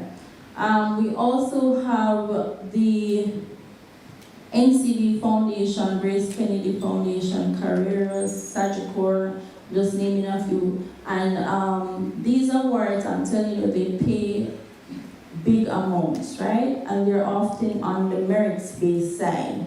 So they may be closed now, but you want to look out for them for next academic year. Put some pressure off your parents if you can, or your sponsors, all right? So we are located, not the Kenneth Hall building, but the administrative annex. So right across from Assembly Hall, which you'll become accustomed to if you're not yet. And we're on the first floor above billings and receivables. So you can come and talk to us or call us if you prefer. So as I end here, your future starts here. And welcome to the university, welcome to the Faculty of Humanities and Education. And I urge you, I know you're all tired by now, but please fill out the application, apply on time, apply before the deadline, seek help before help is needed. All right, thank you.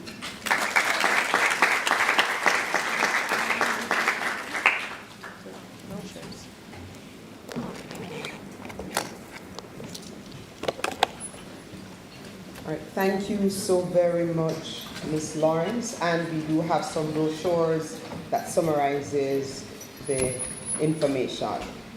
All right, so having spent so much time thinking about the money, you want to ask yourself, what am I going to do at the end of spending all this money to get this degree, right? So at this time, we're going to invite the representative from Placement and Career Services. Is the representative here? All right, awesome. Miss Geraldine McCullough to share with you on career planning and development.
color. I was hoping that the person that introduced me would not have said Geraldine, because I know that you guys will not be expecting this face, right? I name like Geraldine.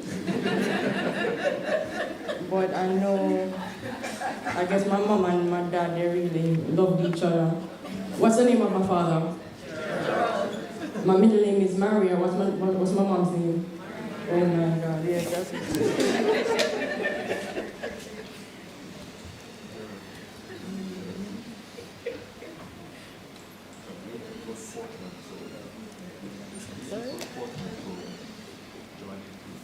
Oh, it's a dinosaur ages, no?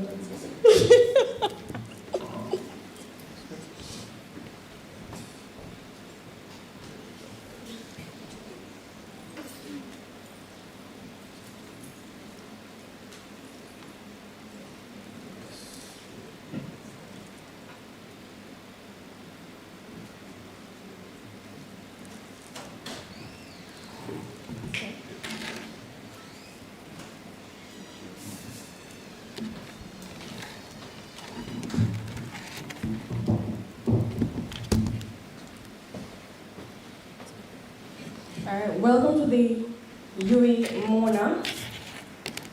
As you begin your university journey, the Office of Placement and Career Services, oh, I didn't see where I'm from Placement and Career Services, yes.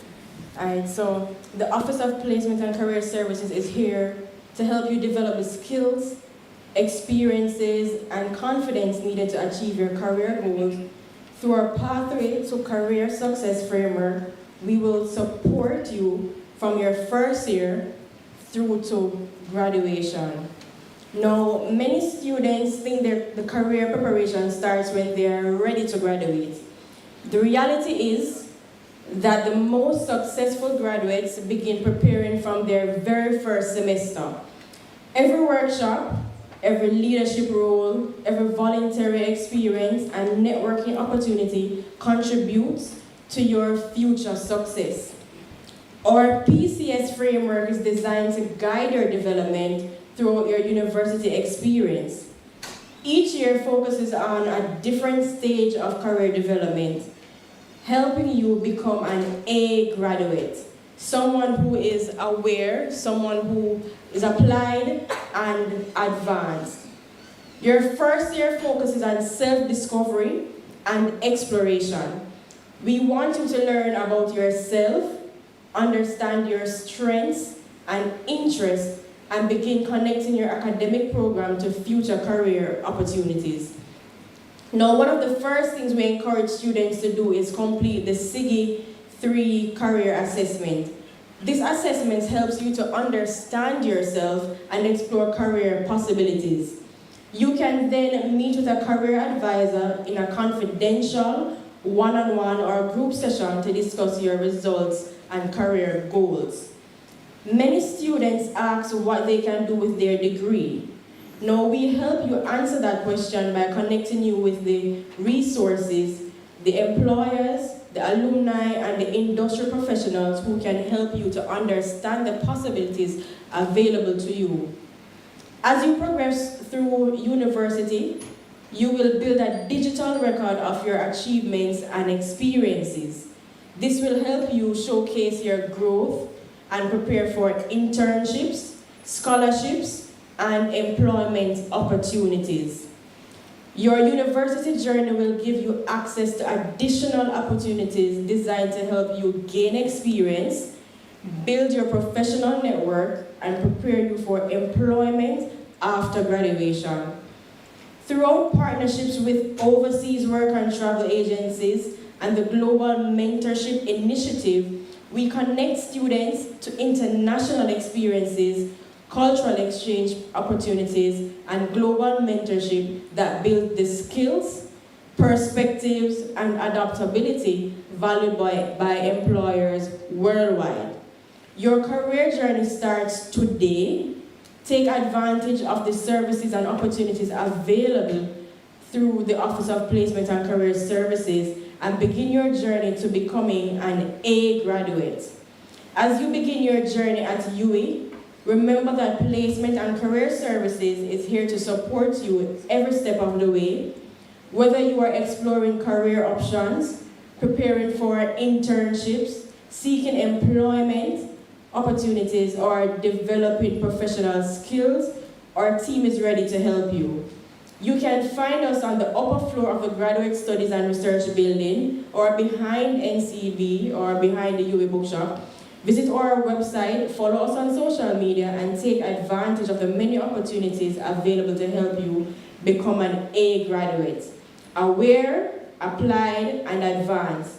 Your future is our mission, and we look forward to supporting your success. Thank you.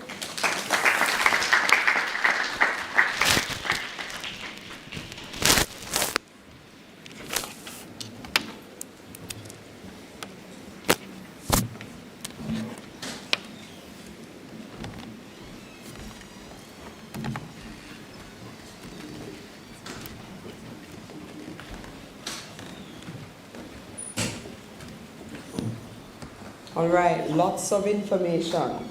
Useful information, guys. I know you have been sitting for a while and it's not necessarily the best thing for us to do. So just humor me a bit. Let's all stand. We've been sitting for a while. Just stand for me, please. I don't know if anybody has went to primary school in my day, and they would say to you, arms upward stretch, and they say up, up, up, up on your tippy toes. Yes. And then they'd say sideways, don't knock anybody now. Forward, backwards, up, down, up, down. Awesome. Thank you so much, guys. I know you needed to just, shake it off a bit. We are wrapping up. We are wrapping up. At this time, we are going to hear from Dr. Tracy Ann Beckford from the Department of Language, Linguistics and Philosophy. She's going to share with you an overview of the academic literacies course.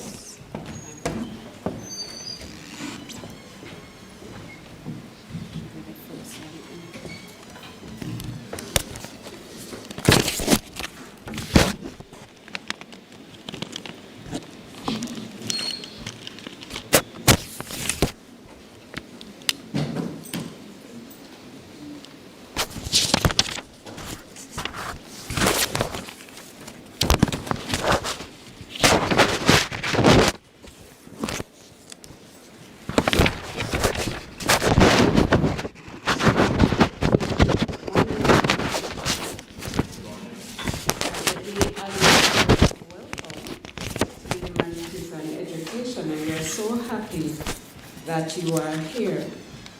All right, so I'll be talking to you in short about the academic literacies courses that our students will pursue. And as we get the conversation going, I want to just remind you, it's not moving for me.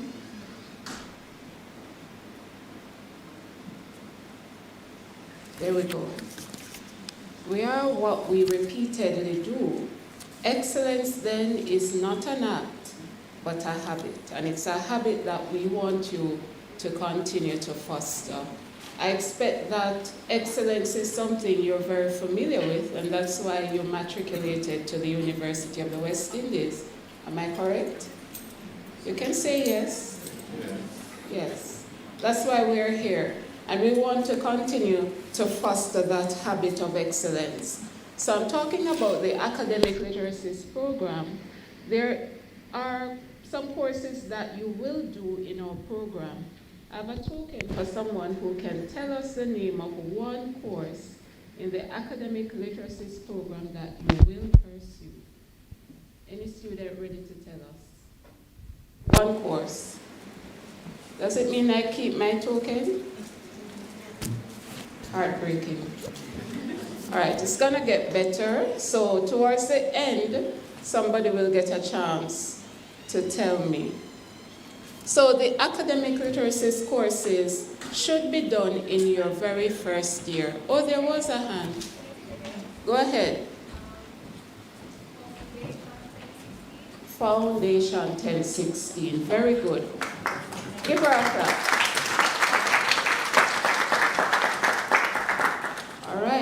So you'll get your token at the end. So all our students will be doing Fountain 16. That course you will pursue in your first year. We encourage you to do your academic writing courses in the first year because it's foundation. She labeled it correctly. It provides that platform on which you will grow, you'll develop more as excellent writers and critical thinkers in the academy. We don't want you to wait until your second or third year and then you have regrets. So a little more about Fountain 16. It's critical reading and expository writing in the humanities and education. It's a 3-credit course, and it is expected that all students in the humanities and education will pursue this course in your first semester. It is only offered in semester 1. In semester 2, all students in the humanities are required to pursue language argument or Found 1002. We also welcome to join you in semester 2 some students from the law faculty. I'm going to ask you to hold the questions until the end. Yeah, in the interest of time, I'll take about 2 questions at the end. All right, so note 2 courses, 1 faculty. All right? Now, just to give you a little insight into what we do in our courses, you'll see this cartoon. It's from the Observer, yesterday's publication. We look at current issues in Jamaica, in the Caribbean, and across the world. Now, many of us are familiar with the issue that is facing the Cooper's Pen residents. In Found 1016, we look at something like this, and we talk about ways in which the Jamaican government can support persons who are occupying land illegally. So we look at the issues, but we inform. That's the focus of Found 1016. We do informative writing. In Found 1002, we could look at the same picture, but we would approach it differently. We are presenting an argument in that course. So we would talk about whether or not it is the government's responsibility to provide alternative housing for squatter communities. It should sound interesting and exciting. We have a lot of fun in the class. And then I see some familiar faces and getting some nods. So the people, the second year people, the third year people, can you say amen?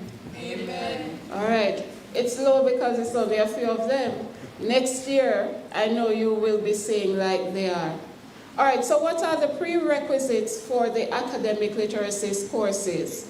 So if you have grade 1 in CSEC English A, or grade A in GCE English Language, or level 1 or 2 in Cape Communication Studies, or an equivalent grade in an English language course from outside of the region, then you are ready to go straight into Found 1016.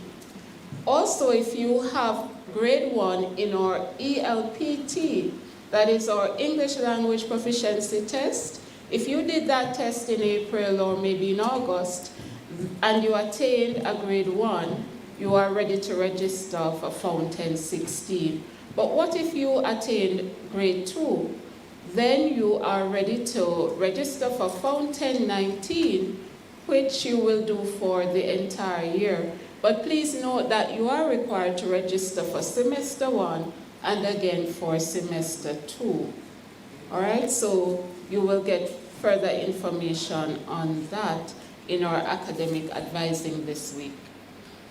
If you do not have the ELPT, you have not sat that test as yet, but you have a grade 2 in CSEC English A, or level 2, 3, or 4, level 3, 4, 5 in Cape Communication Studies, then you may register to sit the ELPT. The good news is we have a sitting coming up next week, Friday.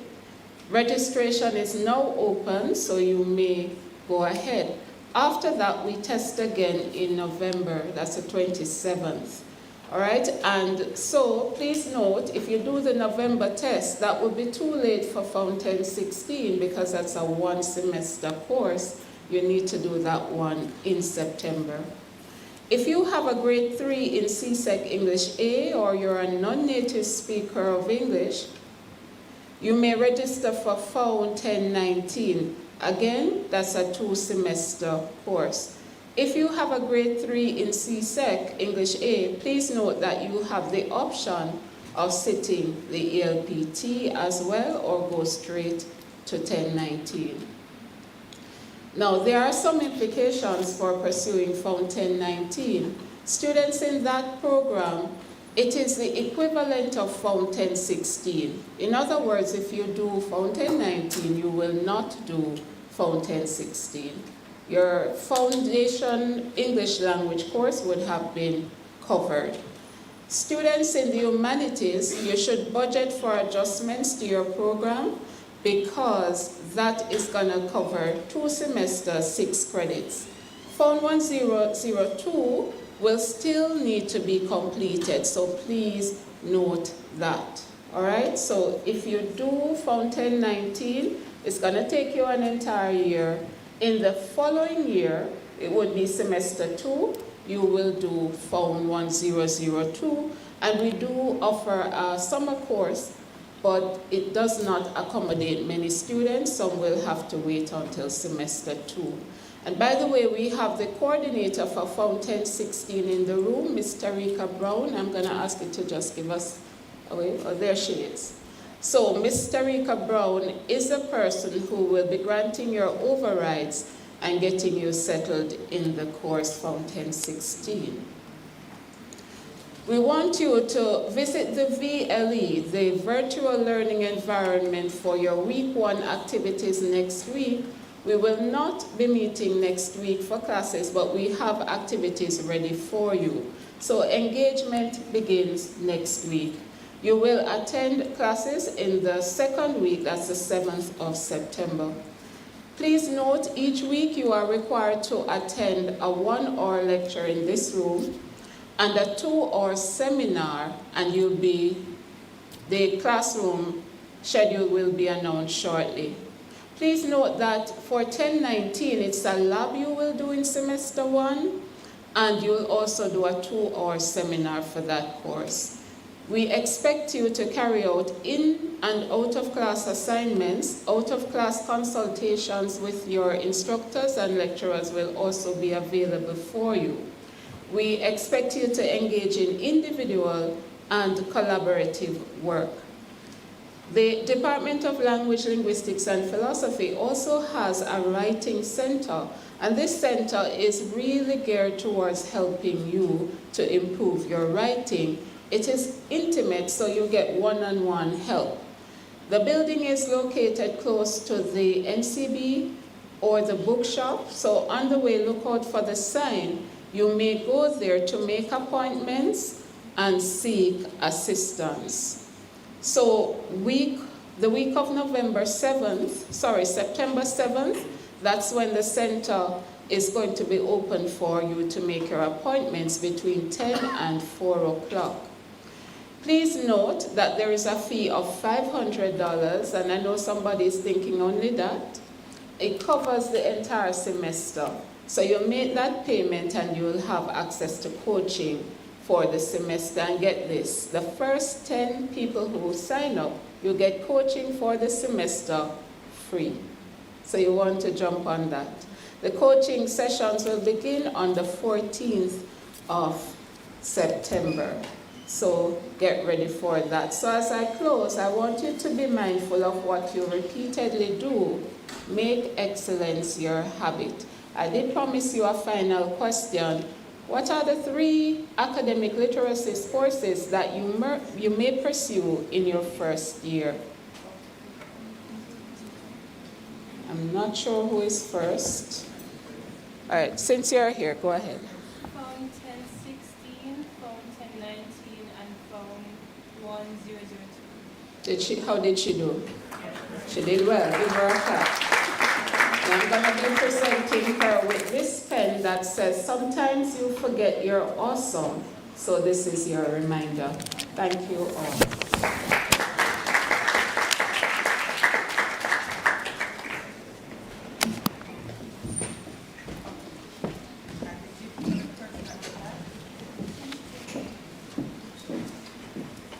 All right, we are basically at the end of the information part of the orientation session. We're about to move into the fun part after this, right? But I want to thank you all so much for staying the course, for taking the notes, for listening to us so keenly, and you will have other opportunities to engage further with the information from the different units that were part of this session today. So we have come to the end. It is 12:09. But before you go, I just want to ask all of you to join us in the courtyard for our lime. That is going to be an exciting session. Just to tell you what to expect, we start at 12:30, so it's just a little restroom break, and then meet us back in the courtyard. You will get an opportunity to meet your fellow students across the various departments in the faculty. You will get to mingle with faculty and staff, put faces to the different names you're seeing on the timetable. There's also going to be entertainment, food, and music.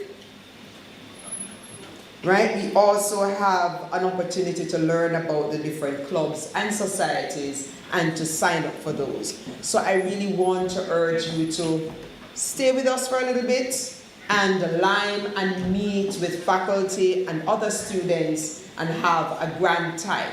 That was the reason we didn't have the academic advising today. We don't want you all to suffer from information overload. So now it's time to just breathe, relax, and have some fun. All right, so I'm really asking you all, don't run away staff, don't run away students. We have already provided, and we really want you to enjoy the rest of the day.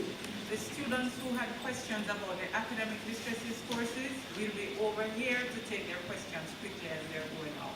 All right, so Dr. Milson White and the team will be on this side, right here in this room, just in case you have any additional questions and queries relating to the academic literacies course. And we end here. Thank you very much. Over to you, Ishmael, please.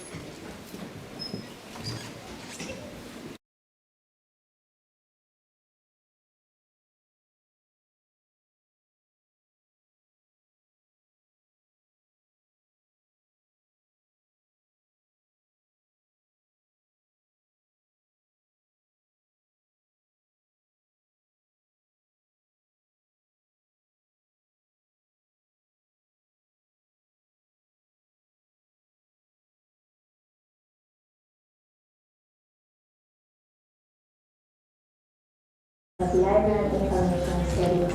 There, I learned how to understand not just books, but systems and how information empowers organizations. Today, I serve as the Information Management Manager and Data Protection Officer at Myers Lecture Garden. Every day, I help one of the Caribbean's largest law firms manage information and protect data. It's a very big responsibility, but you have to prepare them to lead with confidence and integrity. Good morning. My name is Warren Sakasi, and I'm proud alumnus of the University of West Indies, where I studied history and journalism. My degree at the University of West Indies has allowed me to be a better training model